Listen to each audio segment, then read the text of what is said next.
Thank you. Senator Reid. Thank you, Mr. Chairman. I apologize for being late. We had a simultaneous hearing in the Armed Services Committee on SOCOM. But all morning, gentlemen, we've heard the story of Russia influencing our campaigns and indeed in the current campaign for the midterms. So let me begin with Mr. Wray and say, has the President directed you and your agency to take specific actions to confront and blunt Russian influence activities that are ongoing? We're taking a lot of specific efforts to blunt Russian directed by the President? Not as specifically directed by the President. Okay. Director Pompeo, have you received a specific presidential direction to take steps to disrupt these activities? Could you put it on? I'm sorry. I'm not sure how specific. I mean, the President's made very clear we have an obligation from our perspective, from the foreign intelligence perspective, to do everything we can to make sure that there's a deep and thorough understanding of every threat, including threats from Russia. But as he singled out the Russian threat, which appears to be critical to this election coming up, I know there are threats from many different vectors, but have you received a specific threat, i.e. it's very important to him to get this done correctly? Yeah, I think the President's been very clear that he has asked our agency to cooperate with each of the investigations that's ongoing and do everything we can to ensure that we thoroughly understand this potential threat.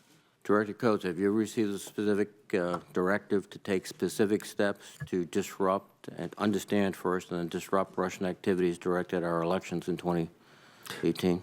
I would echo what Director Pompeo just said. We work together on this throughout the agency. Has full understanding that we are to provide whatever intelligence is relevant and make sure that that is passed on to our policymakers, including the President. Passing on relevant intelligence is not actively disrupting the operations of an opponent. Do you agree? No, we pass it on, and they make the decisions of how to implement it. As the Director of Intelligence, have you are aware of or leading an interagency and intergovernmental working group that is tasked with countering Russian activities, not merely reporting on it, but tasked with countering those activities? Are you aware of any type of interagency group, any intergovernmental groups, since state elections are critical or state elected officials are critical? Well, we essentially are relying on the investigations that are underway. So the answer, both with this committee and the HPSC committee, and as well as the special counsel. So you're not taking any specific steps based on the intelligence to disrupt Russian activities that are occurring at this moment? We take all kinds of steps to disrupt Russian activities in terms of what they're trying to do. I think I'll turn it over to Director Pompeo to. Let me finish with the rest of the gentlemen. Are you finished, Mr. Coates? Yes. Thank you. Thank you, sir. Yeah, Senator Reid, we have a significant effort. I'm happy to talk to you about in closed section. The CIA is, and it is not just our effort. It is certainly all of IC effort. There may be others participating as well to do our best to push back against this threat. And it's not just the Russian threat. It's Iranians and Chinese. It's a big, broad effort. I understand, yep. Mr. Director. We have mutual threats, but one threat that has been central to our, and you've testified this publicly, the last election there was a Russian influence. This election, they seem to be more prepared. They've learned their lessons. The simple question I pose is, have the President directed the intelligence community in a coordinated effort, not merely to report, but to actively stop this activity? And the answer seems to be, I'm hearing, is the reporting's going on as we're reporting about every threat coming into the United States. Let me get back to quickly, do any of the other panelists have anything to add on this point? For us, I can't say that I've been explicitly directed to, quote, blunt or actively stop. On the other hand, it's very clear, generate knowledge and insight, help us understand this so we can generate better policy. That clearly, that direction has been very explicit in fairness. But I think, again, you may agree or disagree, collecting intelligence, then acting on it in a coordinated fashion are two different things. Yes, sir. I'd also argue what's our role as intelligence professionals in all this. Let me just end. I've got very few moments remaining.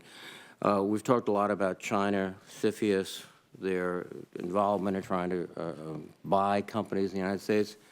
What I think has to be pointed out, too, is they are undertaking a significant national investment in artificial intelligence and quantum computing that is dwarfing anything that the administration is proposing or suggesting. If artificial intelligence has even half of the benefits that its promoters claim, it is going to be extraordinarily disruptive. Quantum computing has a capacity to undercut cryptology as we know it, and the experts can correct me if I'm wrong. Some of the mechanisms that quantum computing can generate could, based on infinite measurements of gravity, detect devices underground and under the water, which for anybody who's a submariner, you've got to be wondering. So where is our national Manhattan program for AI and quantum computing that will match the Chinese? Director Coach, you seem to be anxious to answer that, and I'll let you do that. Well, I think there are some things that we ought to talk about in classified setting here. We're treading a very narrow line here relative to discussing this in an open meeting. I don't want to tread that line, but we do have to recognize that, again, the Chinese activity to appropriate our intellectual property is obvious. They're generating their own intellectual property at a rate that could be disruptive, and we are not matching them. Again, this Manhattan analogy might be a little bit out of date, but when we saw the potential effects of a scientific development back in the 40s, we spared no expense so that we would get it first before our opponents. The Chinese seem to be making that type of commitment very publicly. Hundreds, millions, billions of dollars that they've said publicly. They have a plan, and they're working the plan. And we provide that information to the extent that we can collect that information, but just like the Manhattan Project, we don't openly share what steps that we're taking to address it. I respect that. Thank you, Mr. Chairman. Thank you, sir.